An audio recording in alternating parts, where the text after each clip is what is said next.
You came to the job in 2017, and you say that at that point you weren't familiar at all with Saudi Arabia. Correct. And Actually, I was familiar in a negative way, right? September 11th, anything I ever read about them was hostile, enemies of the U.S., enemies of Jews, enemies of Israel. So I came with a preconceived notion, a negative, very negative preconceived notion. and the Saudis had already sent a delegation over to talk with members of Trump's team after the election, before the inauguration even. And you were aware of those conversations? No, You weren't. no. But at the time that you joined, there was discussion, I'm presuming, over making the president's first trip to the Middle East, or his first foreign trip, to be to Saudi Arabia. That heated up very quickly once we were in office, yes. And it was somewhat controversial. As I understand it, there were aides that were in favor of it, there were advisors that were against it. It's true.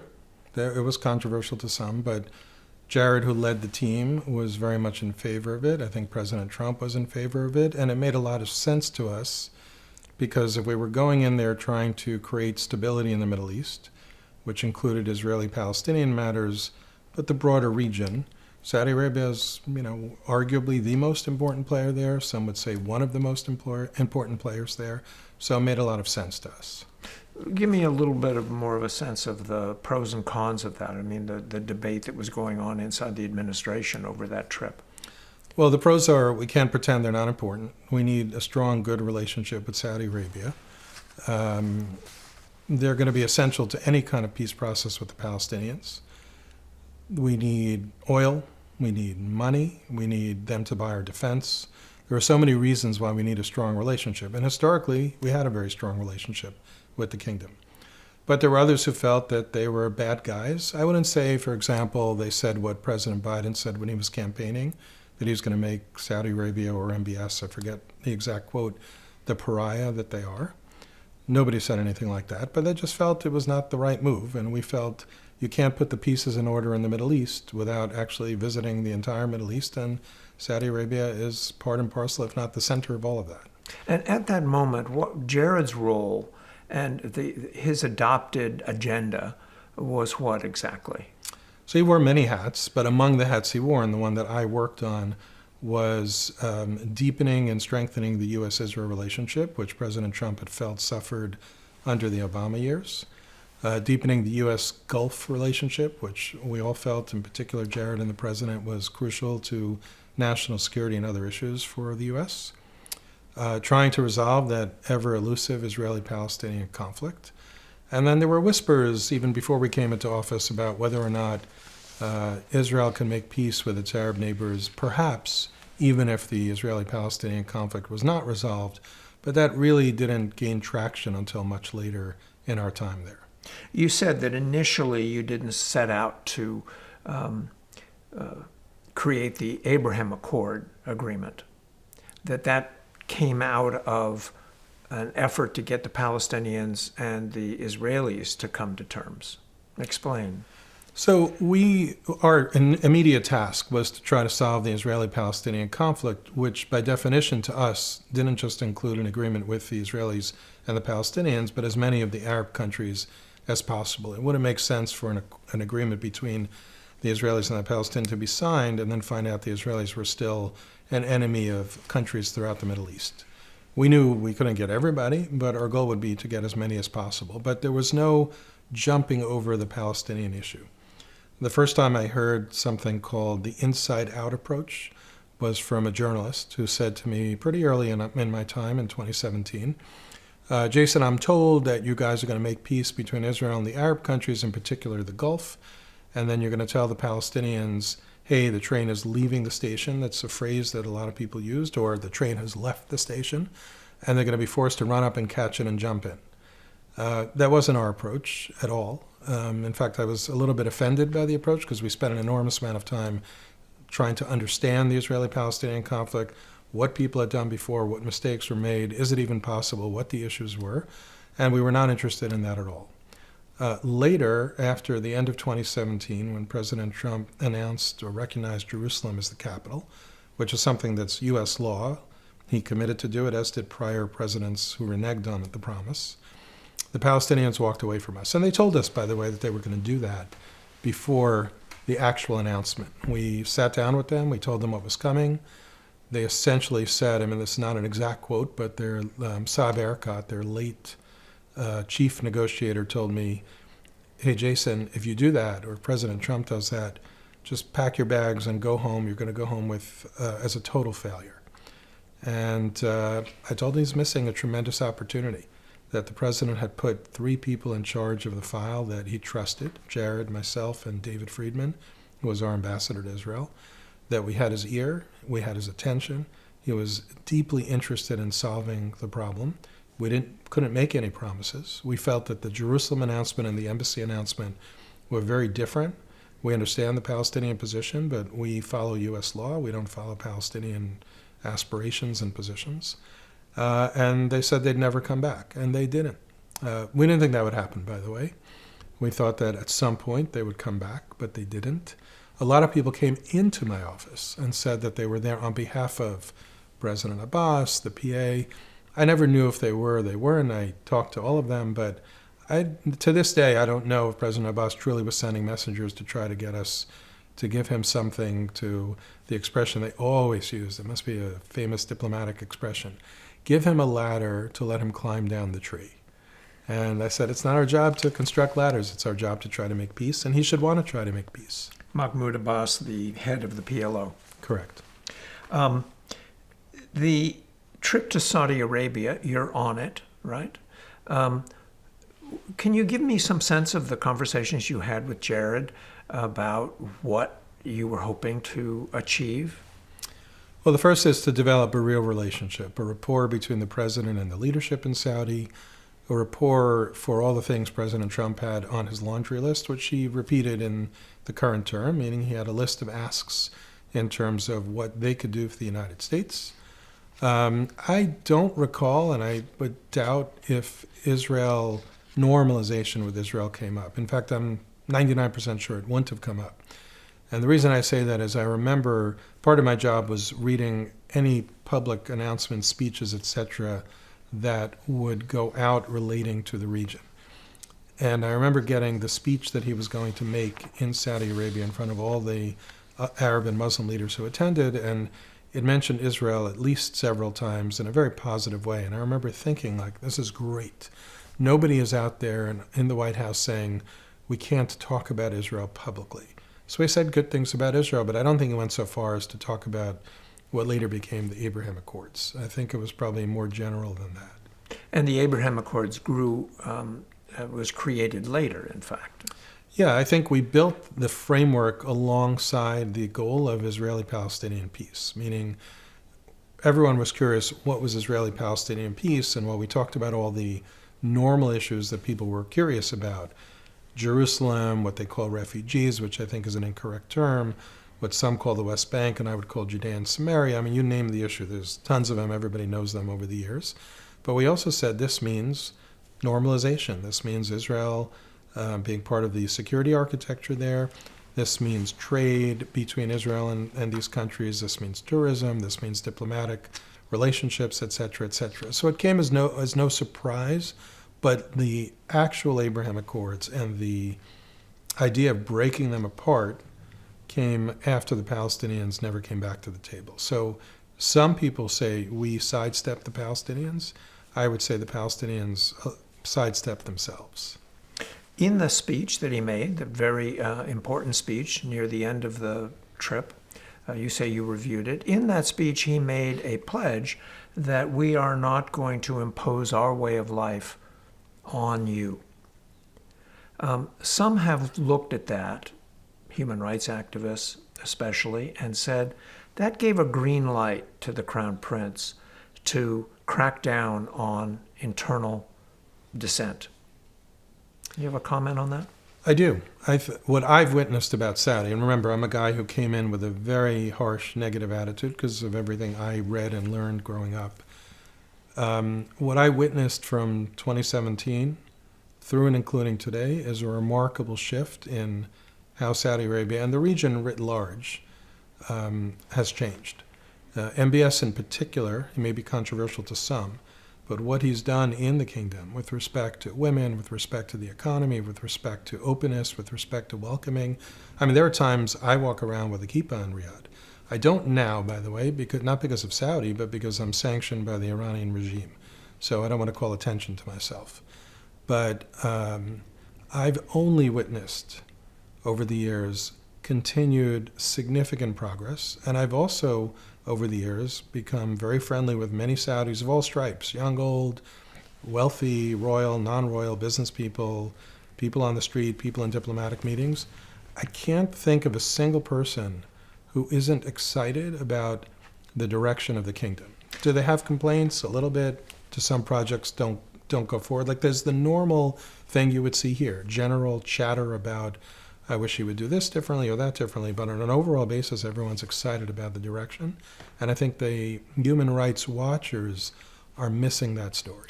I think that's correct that he has done a lot to modernize the kingdom. However, in 2017, women still were not permitted to drive. Clerics were being imprisoned, writers, journalists, others, anybody who voiced any opposition to Mohammed bin Salman were at risk.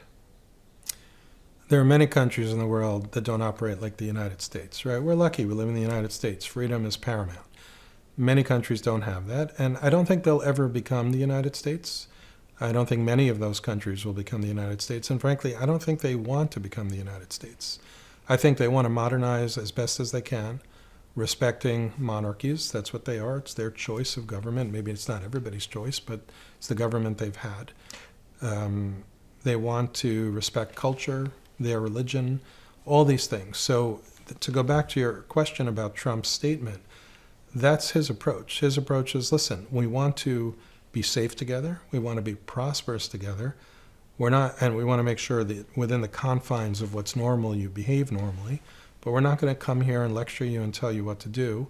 I think he took particular offense to what President Obama did when he went to Egypt on his trip and effectively, I guess, apologized for America. Trump's very proud of America. I mean, everything he says is always about how proud he is of America. And he didn't want to go there and say, therefore, you have to be America. So you reject the notion that in any way the president approach on human rights abroad emboldened the Crown Prince or any other autocrat in the region? I think what they do in that region, they do regardless of what the president says or doesn't say, meaning they did it under prior presidents, and I don't think it emboldened anybody. They operate the way they want to operate, and President Trump had, not to diminish human rights, but President Trump had a very, very big agenda to cover, and as much as people think a president can fix the world, he can't fix the whole world, and he can't make demands out of every country, let alone very powerful countries. At the time, Mohammed bin Salman, who extended this invitation to the president to come, and that's why you were there, was still not the Crown Prince. Were you aware of him moving into position to become the Crown Prince? Were you aware of the tension between him and Mohammed bin Nayef? I have to be careful how I talk about it, obviously, because I can't disclose things that I can't disclose. But we heard whispers, we heard movements, but until it happened, we didn't know. Or at least I didn't know. You didn't have a sense that MBN was on the way out? I can't really get into things like that, but I would say the little sense that I might have had meant nothing until it actually happened. What were the main things you were asking of MBS? One was to help us on the Israeli-Palestinian conflict. We did not think that trying to put just the Israelis and the Palestinians in the room together would, even with America's power, if you will, would resolve it. So having countries like Saudi Arabia get involved, we thought could only help us. They helped to a degree. They weren't in the room, and they weren't. They probably didn't love the ideas that we were sharing with them. They probably thought they were too friendly to Israel. But they were more than willing to roll up their sleeves and give us their thoughts. most of their thoughts were pretty traditional and we didn't think would resolve the conflict, despite what people say. And there's a lot of people that say, oh, these countries, they don't care about the Palestinians. They deeply care about the Palestinians. They support the Palestinians. They were not abandoning the Palestinians. That's another misnomer I used to hear. Oh, the Saudis don't care. Well, there's Not a true. difference between the royal family in Saudi Arabia and the people of Saudi Arabia, and there's a potential that MBS had a little more flexibility of mind in looking at the Palestinian issue and might be willing to show a little bit of willingness to leapfrog that issue. I think what MBS and all the leaders had was a desire to get past the issue, but not to abandon or sideline the Palestinians along the way. Because if you think about it, if you sideline them, and we weren't so smart that we could have predicted October 7th, but it's not as if the bad guys are going to ever disappear. Even if President Trump manages to create this massive Abraham Accords architecture under today's situation, there's always going to be a Hamas, a Hezbollah ideology, an Iranian regime ideology lurking in the background and popping up. So MBS and none of these Arab leaders want to deal with that. So they are very careful how they approach this issue. Well, I talked to Ambassador Ratney, who told me that he imagined that Jared and you wanted to get Saudi Arabia on board because, as he put it, Saudi Arabia was the big kahuna, and if they would be willing to normalize or move towards normalization with Israel, other Arab nations would follow. I think getting Saudi Arabia to have signed on to the concept of the Abraham Accords in the first term would have been a giant leap forward, and I think many countries would have followed suit. But Saudi Arabia wasn't ready for it then. It's unfortunately not ready for it now either. We had a significant period of crackdown in Saudi Arabia, marked by, as I mentioned, the arrest of many opposition voices in the country. And then we had the events of November 4th, when a lot of people were rounded up at the Ritz-Carlton.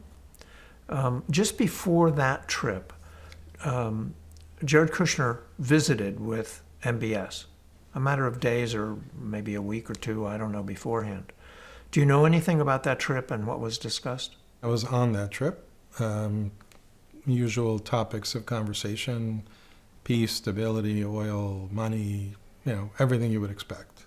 But at that time, the planning had to be in the works to have this, what's been called the shakedown at the Ritz-Carlton. That had to be in the works. Did that come up? No, I was with them for a very significant amount of time. I wasn't with them every minute, obviously. With MBS? And Jared. Never came up in my presence. I'd be surprised if it came up in between the two of them, but I don't know. I can't speak to the times I wasn't in the room, but I was in the room a very significant amount of the time. Mm-hmm. People have written about it and said that Jared and MBS played video games late into the night. I remember the article, something like they were up till 4 a.m. Well, the truth is we were up till, at least I was up probably till 2 a.m., right?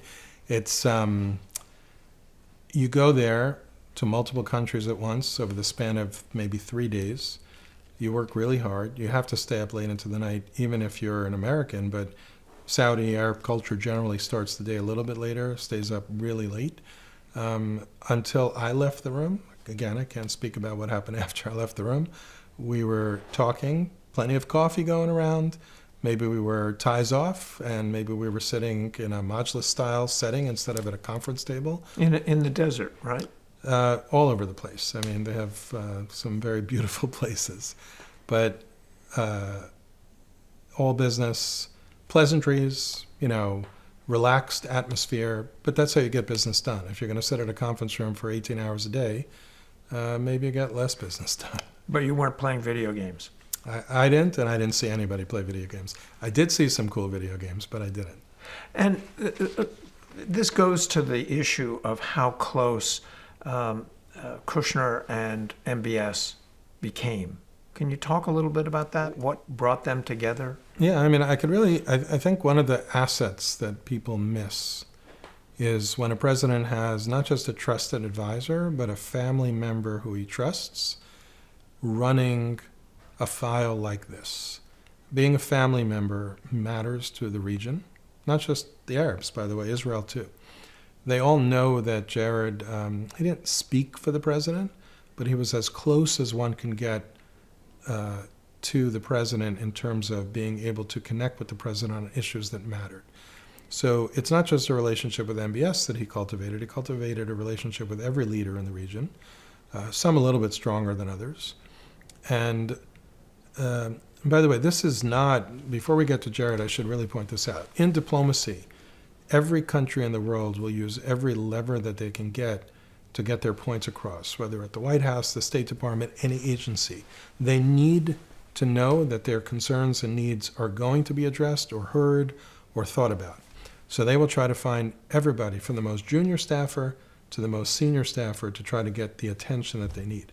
So Jared was a gift to them, and he was a gift to the White House, because he was able to bridge that gap, get close to everybody, be respected by everybody, and talk to them in a way that wasn't diplomatically forced, but rather, I'll use the, coming from me, it's going to sound funny, let their hair down, right?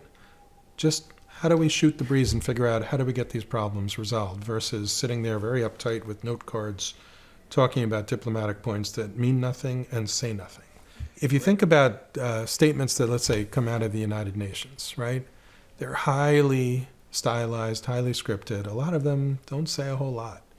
We had maybe 5 minutes of formal, let's look at the note cards, make sure we cover everything. You know, we did on the State Department side whatever they wanted us to say, and the National Security Council, the Arabs and the Israelis did the same. Then you put the note cards aside and you shoot the breeze in a way that actually could lead to progress. And if anybody thinks that's strange, you know, look what President Trump accomplished. Out of that came the Abraham Accords. I mean, you're sort of speaking to this, but the harshest criticism that one hears about Jared Kushner is that he came in, he had no experience in diplomacy, he was a real estate man, and he went into these situations without any experience whatsoever. I've seen those criticisms. Well, let's talk about the very beginning of the criticisms, because most of them come either from the media, not every media, or think tanks, or people from the other side. You know, let's say the Democrats, or people that don't like Trump, whatever you want to define the other side as. One of the first criticism lodged against the three of us, Jared, David Friedman, who was our ambassador, and me, was, what do these three Orthodox Jews know anything about the Arabs and making peace with the Arabs? Well, guess what? We didn't do so bad, right? We had a unique circumstance, a unique president, a unique time in history, willing open ears, but at first that criticism bothered me, but when I started to read the criticism and understand the criticism, and people talking about me who never met me, didn't know a thing about me before I even started doing media appearances or wrote things, a lot of the criticism is just people with an agenda, so that doesn't bother me. As to Jared specifically, you know, what did they think? He was a baby? I mean, he had a very successful business. He ran a very successful business. Just because he wasn't a diplomat, that doesn't mean he wasn't smart, strategic, could learn quickly. People make fun of a quote he once said about how many books he read. Yeah, he was very earnest in what he tried to do. And besides that, like me, he got briefed by the CIA, he got briefed by, I assume, the FBI, he got briefed by the State Department, he got briefed by the National Security Council. We spent the better part of 2017 learning the file. So I think he came pretty much up to speed pretty quickly because he's a smart guy. One of the critics that I spoke to back in 2019 when I was working on another project, but in his interview, Martin Indyk said they had no interest in learning from me. They didn't care. They rejected me. Look, I'll pause a little bit because Martin is no longer with us, and I don't want to say anything unkind because I liked him genuinely as a person. I spent a lot of time with Martin. Maybe Jared spent less time with Martin. I spent a lot of time with Martin. I heard him out just like I heard out most think tank people, not all. And I found the conversations useful, like everything is useful when you're trying to absorb like a sponge. But there's a difference between listening and learning and accepting. Just because we didn't think Martin's way was correct doesn't mean we didn't listen and try to understand it and fold it into the wider picture. He's not the first guy who we listened to and didn't agree with. If you want to take maybe the most prominent person, let's talk about Secretary Kerry, who I never had the opportunity to meet. But Secretary Kerry, not long before we were in office, I don't remember when he did this, when he said this, and this is not an exact quote, but almost an exact quote. No, no, no. There will never be peace with Israel and the Arab neighbors until there's peace with the Palestinians. It's funny that he used the no, no, no, because that was the sort of the cartoon no's. It's like a mirror image, but a different purpose. He was dead wrong. He might have been right for decades, right?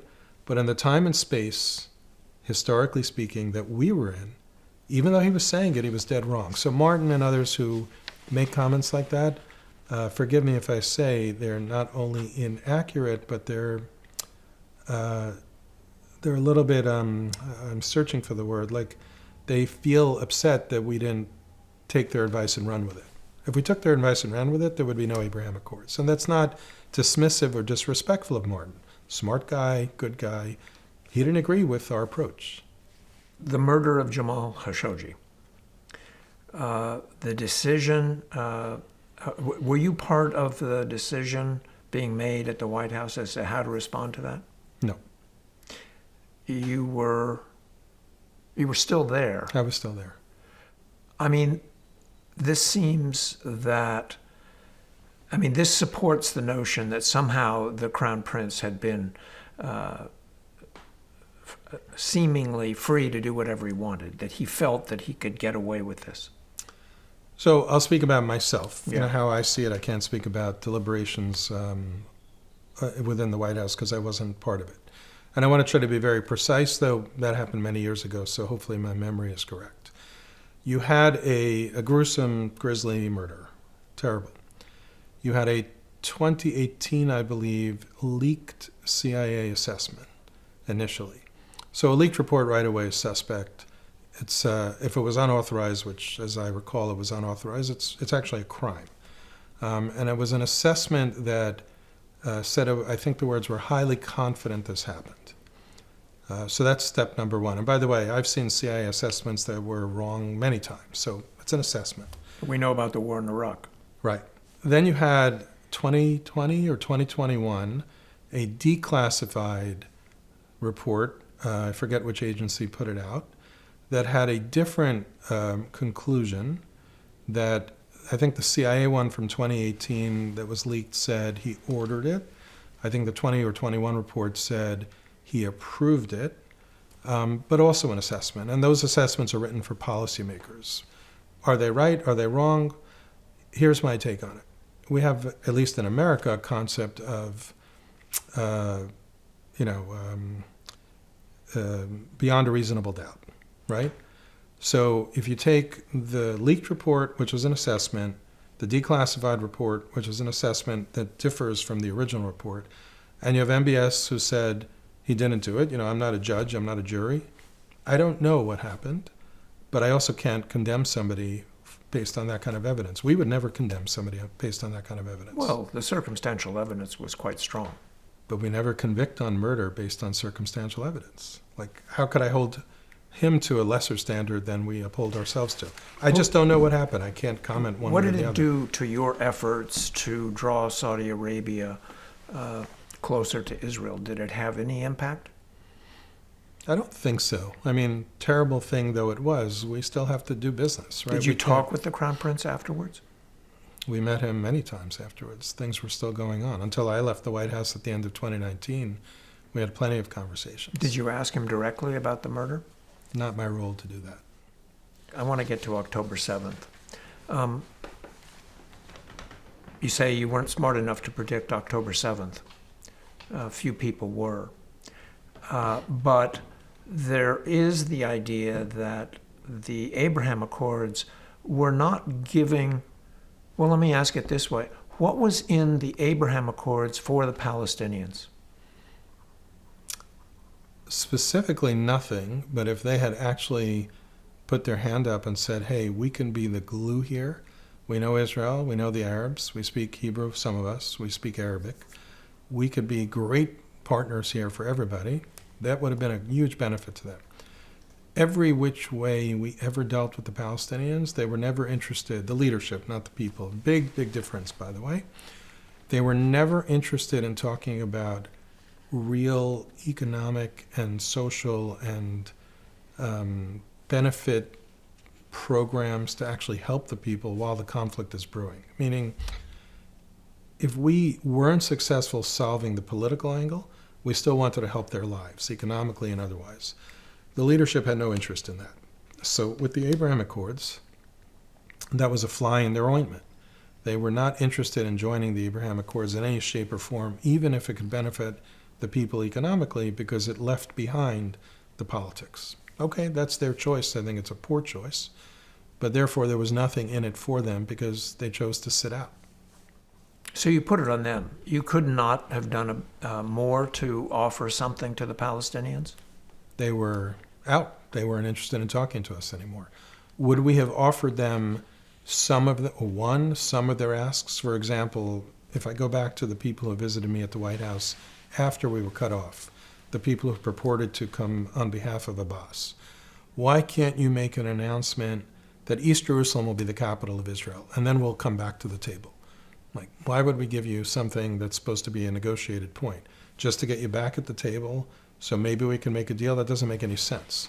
Why don't you do this? Why don't you do that? They were constantly asking for things to take chips off the table, but with no commitment on their part to actually solve the problem. There's no benefit to doing that. It's ironic. It's a style of negotiation, and it's ironic that we're sort of facing that issue now with Iran, right? Open up the strait, and we'll talk about nuclear, is what the Iranians are saying. And Trump's view is, why would I do that, right? Now, we may see that change in the coming days. He may do just that. Right. President Trump came to office promising to keep the United States out of foreign entanglements. He pledged an America First agenda, but yet he's in a war with Iran. How does the war with Iran advance his America First agenda? So foreign entanglements, my guess to him, means something like Ukraine, where he clearly believes that the Ukraine issue is Europe's first and foremost. Whether we should help Europe or not, he thinks that it's not America's job to be a policeman. That would be an example of a foreign entanglement that has less to do with America First, in particular because there are people that come before us whose job it is to fix this problem. When it comes to things like Iran, there are multiple reasons why it is an America First problem. If Iran could attack the region, let's start with Israel. If Iran could attack Israel with nuclear weapons, missiles, etc., that's not only bad for an ally of the United States, it's bad for America. It destabilizes the whole region. If Iran can attack, and they have, the Arab countries, that only heightens the tension and makes it worse.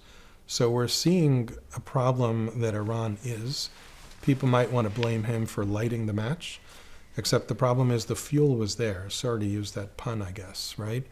Iran built the missiles, reached toward nuclear weapon capability, built the drones, with a plan of whether they could destroy Israel or not, attacking the region. All of that is terrible for the United States. So I view this as a very different type of foreign entanglement that does advance America's interests and the interests of our allies. Why go with military force at the time? There was the choice made to stop talking and to attack. And I can't imagine a situation that isn't more tangled than the war in Iran is today. Because at some point you have to stop talking. If you think the other side really isn't talking to you, they're just buying time, which is the style of the Iranian negotiators. Isn't that what Hamas was doing on October 7th? What do you mean? They didn't feel they had any way to continue talking, so they struck out. Hamas and with horrendous violence against Israelis. But Hamas Israelis. was never talking to Israel. They might have had like a hudna, right, a temporary peace, but Hamas had no interest and still has no interest in making peace with Israel. Iran at least pretended to want to make some sort of agreement with the United States, but at some point you realize they're just fooling around. Let me ask it this way. Why did the United States have to go to war with Iran now? Well, I think a couple of reasons, and I'm not privy to intelligence reports, but I think what they got, and I think Secretary Rubio has said this pretty clearly, the intelligence they must have gotten showed that Iran was very close to making their weaponry, whether it's the nuclear enrichment facilities or the missile production, maybe something else, almost indestructible. So at some point you have to ask yourself, well, if we reach that bridge, then we'll never be able to fix this problem. War is hard. War is never, I know that President Trump sometimes makes it seem like it'll be over quickly, but He says we've won. yeah, it doesn't really work that way. So why did we go then? I think they reached the point of no return. An Iranian regime that wasn't serious about talking, reaching a point of maybe making it more costly, both in terms of lives, U.S. lives and others, real dollars to try to destroy their capabilities.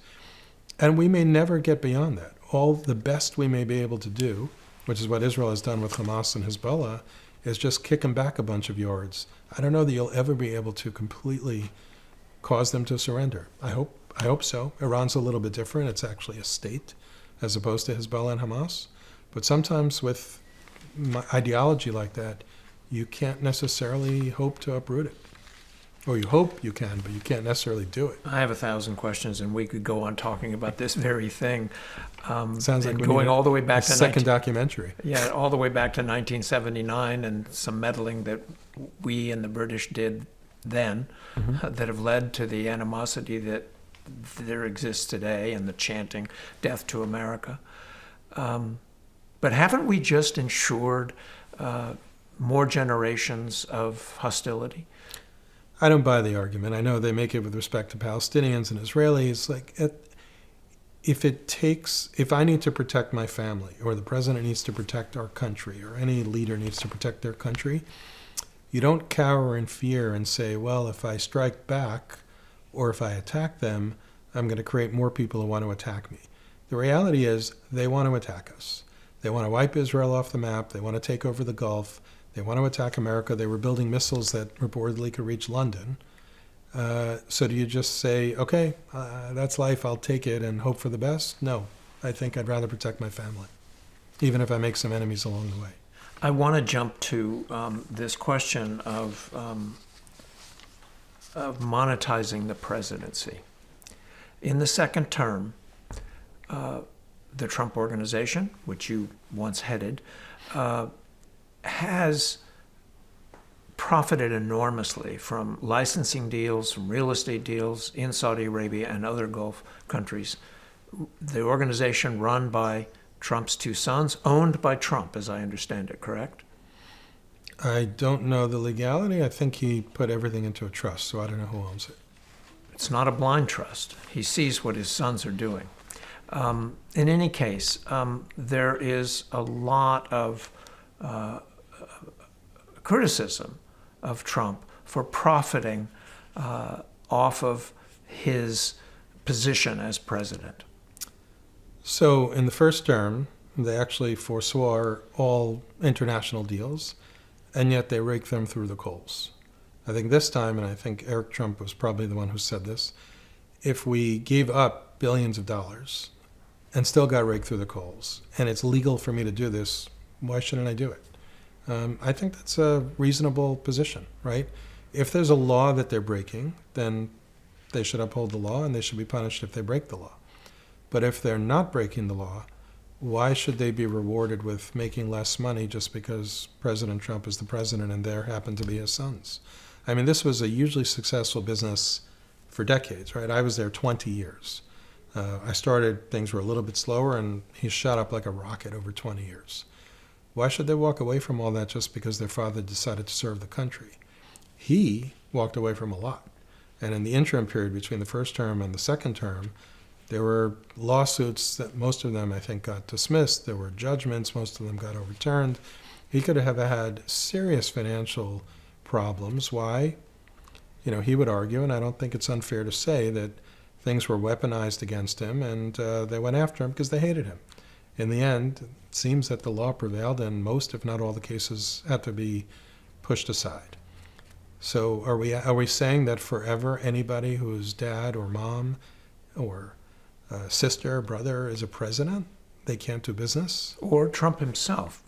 Well, so I'm not familiar with the law, but if you're saying that because his sons who are running the company have done license deals or whatever deals they're doing in the region, and therefore Trump indirectly benefits from that if he retains ownership of those trusts or companies, it gets back to the same answer, which is it allowed under the law? Then it's allowed. Is it a legal question only? Isn't there an issue here of protocol and morality when it comes to diplomacy? Should one have skin in that game financially? Who's going to be the arbiter of that, right? Is it going to be CNN or Fox? Is it going to be a Democrat who hates Trump or a Republican who loves Trump? It's a slippery slope. But that's why we have laws. There's an appearance of conflict of There interest, and is the there appearance, not? I could put 30 people in the room from this community or the next community or the one down the road. Every community might have a different makeup. And a certain percentage of the room is going to say nothing wrong with it, and a certain percentage of the room is going to say it's the worst thing in the world. That's why we have Congress. If they think it's the worst thing in the world, then they should enact very clear laws that forbid it, and that's that. But we can't sit here as citizens, even if we don't like it and maybe we think it doesn't smell right, whatever the complaint is, and decide, therefore, because I don't like it or I don't think it's moral, he shouldn't do it. He has to be guided by the law just like everybody else. His kids have to be guided by the law just as everybody else does. But I don't think they have to be guided by the pundits on Pick Your Station who hate it. But what do you think? Do you think that it looks good? Do you think this smells right for there to be so much money being made while Trump and his son-in-law are negotiating? I mean, let me put it this way. Jared Kushner is making something like $80 million in fees for his affinity partners while he is negotiating on behalf of the president. Well, I can't begrudge him for the money he's making. He's making it, I guess, because he's doing a good job. But I'd rather have him on the team, even though he's making all that money, than not have him on the team. Fair enough. You'd rather have that, but well, let me even say it a step further, because I'm a guy who saw him in action. I'm a guy who understands, maybe better than almost anybody else on the planet, other than the people that are there today, how effective a person he is to have on the team. So if it's allowed, and he's not forbidden from making money, and I have to choose between having him on the team and saying no money, in which case he might say no thanks, or advancing U.S. interests while he's making money, as long as he's not breaking the law, I'll take the latter. Every day of the week. Jared Kushner has talked a lot about peace through prosperity. What does this mean? I think the theory is, and I'll speak for myself, I can't speak for Jared or the president, when people are comfortable and happy and living lives where they can pay their bills, just like we hopefully could do here, they have safety, they have security, they can send their kids to school, they don't have to worry about healthy water, healthy food, and all that, people are less likely to want to make trouble. When people are stuck in an endless grind of poverty and death and destruction and sewage, you name the issue, disease, right? People get angry. It doesn't solve the religious ideological issues by any stretch, but it does allow a host of people who get recruited by the ideologues who say, you know what? I'm happy, man. I have a great spouse and great kids, and my kids are learning how to do AI.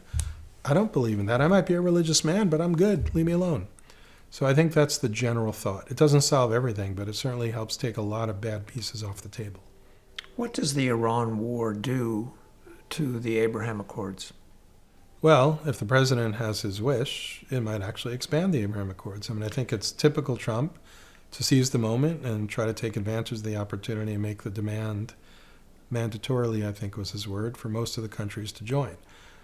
I'm a skeptic. I don't know that that'll happen, but at the same time, I've seen him do amazing things that everybody thought he'd never do, including the original Abraham Accords. The Crown Prince says there's no way that he's signing up for normalization of relations with Israel until there is a solution to the Palestinian Israeli divide.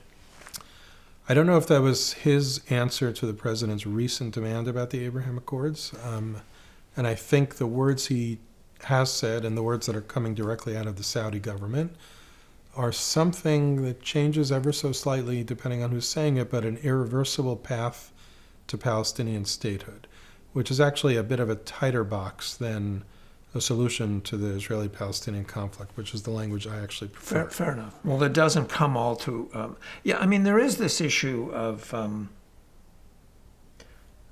Trump may be making money in the Gulf, or the Trump organization may be making a lot of money in the Gulf, but Saudi Arabia is investing in America, and it benefits Americans. Does it? I mean, when Saudi or any of these large countries, not just in the Gulf, even China, right? When they invest in America, what do? They create jobs, they buy our goods. It's great for our economy. I only see us winning when it comes to things like that. How was it that you became suddenly an envoy to the Middle East when prior to that, you were running Trump? So I was his lawyer. I think people used to ask me, do any of my legal skills, did they really help in diplomacy? And I think it almost goes to something you just said, which is you have to be a really good listener to be a lawyer. Mm-hmm. But you had no Middle East experience? Same answer as Jared. No Middle East experience. If anything, I was de-experienced, right? I had you were negatively... my pro-Israel, my negative Saudi, and I consider myself incredibly privileged to learn a whole new world that's different.